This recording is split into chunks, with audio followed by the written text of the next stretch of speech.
Hello student, how are you? I hope you all are good. All the best for your mega survey. आज है class 8 का mega सर्वे, date है 12 जुलाई 2021।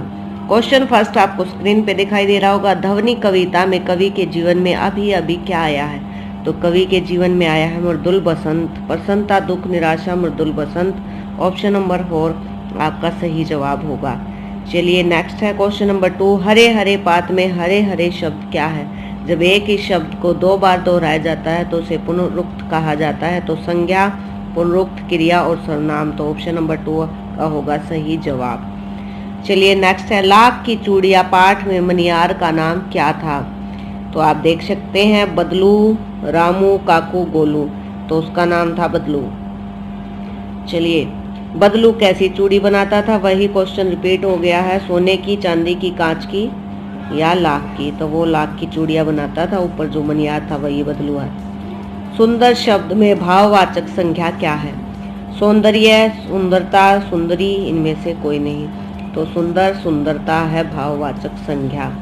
चलिए next आ गया। What is the moral convent to you in the story? The best Christmas parents in the world।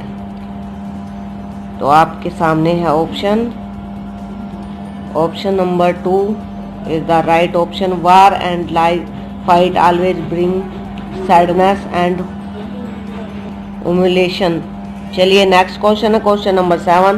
What is the author find at the junk spot? ये आ गया a roll top desk. Option number 3। Next है question number 8। Why did the camel live in the middle of the desert? क्यों रहता था camel वहाँ पे? क्योंकि वो काम नहीं करना चाहता था। तो आ गया because he did not want to work. Option number 4। चलिए next question number 9। What made the dog the house in the ox very angry? तो जल्दी से देखिए ऑप्शन है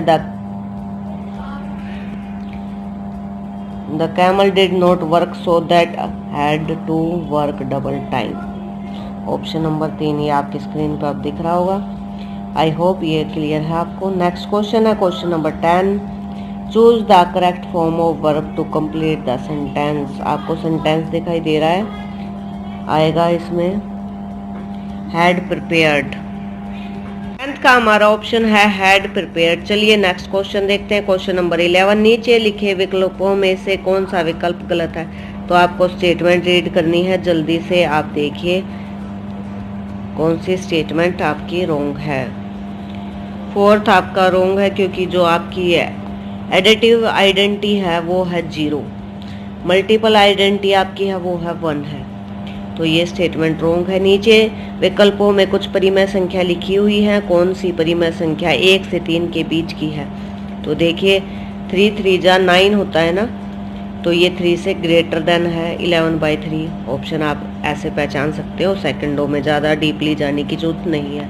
दो संख्याओं में पहली संख्या दूसरी संख्या से 4 गुनी है। दो कंडीशन है, प्रत्येक में 16 जोड़ने पर पहली दूसरी से दुगनी हो जाती है। तो हमें ज़्यादा डीप जाने की जरूरत नहीं है। आप देखिए ऑप्शन में अगर हम 8 को करेंगे 8 चौक 32 तो 32 इक्वल हो गई। अगर 8 में 16 जोड़ेंगे तो कितना होगा? 24। और 16 में 32 जोड़ेंगे तो कितना होगा आपका?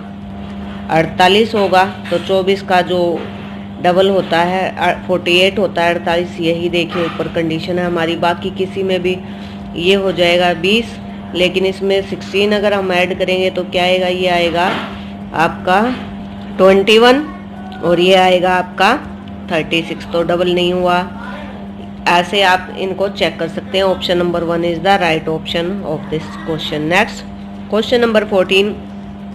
वायुमंडल नाइट्रोजन का स्थितीकरण करने वाले सूक्ष्म जीव हमारे शत्रु, मित्र, हानिकारक, अनुपयोगी वो होते हैं हमारे मित्र, फ्रेंड। चलिए नेक्स्ट। मिट्टी के पोषकों में समृद्धि एवं पुण्य पूर्ति हेतु आप क्या उपयोग करेंगे? उर्वरक, खाद, फसल चक्रण, उपरोक्त सभी। तो हम करेंगे उपरोक्त सभी क्योंकि सभी से मिट्टी का वो होगा। यह अलेक्जेंडर फ्लेमिंग ने फफूंद से कौन से प्रतिजीवी बनाए? तो उन्होंने बनाए थे पेनिसिलिन।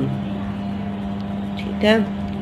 अगला है गेहूं के रस्ट रोग का संचरण किस तरीके से होता है? तो ये होता है वायु से, एयर से। कंबाइन मशीन निम्न में से किस का संयुक्त रूप है? तो ये है थ्रेशर एंड हार्डवेयर। सॉरी मैं ज़्यादा एक्सप्लेन नहीं कर सकती, मेरी तबीयत आज थोड़ी खराब है। चलिए नेक्स्ट क्वेश्चन, क्वेश्चन नंबर 19। संसाधनों के संरक्षण का तरीका है, कैसे बचा सकते हैं हम उनको? पुनर्चक्रण द्वारा, अधिक से अधिक उपयोग द्वारा, संसाधनों का आयात या निर्यात? आयात निर्यात करने से कुछ नहीं होगा, पुनर्चक्रण करना है आपको उनका। चलिए नेक्स्ट, निम्नलिखित में से कौन सा कारक किस पदार्थ को संसाधन नहीं बनाता? आपको बताना है कि उसकी क्वालिटी, उसका मूल्य, उसकी मात्रा। तो उसकी मूल्य है ना, जो वो उसको संसाधन नहीं बनाता, ऊपरों में से कोई नहीं। चलिए नेक्स्ट आ गया आपका क्वेश्चन नंबर 21। निम्न में से कौन सा पर्यावरण के लिए एक बड़ा खतरा है? हमारे लिए वृक्षारोपण, प्लांट लगाना तो बहुत अच्छी बात है, नवीनीकरण साधनों को बढ़ावा देना, इससे भी कोई फर्क नहीं पड़ता, उपयुक्त कोई नहीं भी नहीं।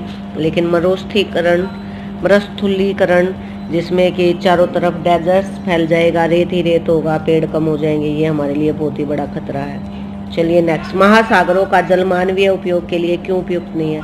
लवणित होने के कारण, क्योंकि उसके लवणित होने के कारण वो खारा हो जाता है। वनों के अंतर्गत क्षेत्र को बढ़ाना क्यों आवश्यक है? परिस्थिति संतुलन को बनाए रखने के लिए, वन्य वातावरण में कार्बन डाइऑक्साइड को अवशोषित करने के लिए, वन वर्षा के स्तर को बढ़ाने में मदद करने के लिए, उपरोक्त सभी। तो आपका ऑप्शन होगा उपरोक्त सभी। चलिए नेक्स्ट, आप स्क्रीन पे आपको सोल्व करना है और फाइंड करनी है एक्स की वैल्यू। इस क्वेश्चन का आंसर होगा आपका 1/2। जब आप इसको सोल्व करोगे सिंप्लीफाई करके, तो आपको पता चल जाएगा कि आपका आंसर आएगा 1/2। नेक्स्ट आपका क्वेश्चन आपको स्क्रीन पे दिखाई दे रहा है, इसमें आपको एक्स की वैल्यू फाइंड करनी है कि क्या है, जो आंसर आएगा 22। तो आप फ्रैक्शन लेके जल्दी से इसको सोल्व कर लीजिए। पहले आपको एलसीएम लेना होगा, एलसीएम आएगा आपका इसका 90। जैसे ही आप इसको सॉर्ट आउट करोगे, आपका आंसर आ जाएगा 60, जो कि है ऑप्शन नंबर 4। आई होप आपको सभी क्वेश्चन समझ आ गए होंगे। चलिए मिलते हैं नेक्स्ट वीडियो में, तब तक अपना ध्यान रखिए। Take care, see you soon.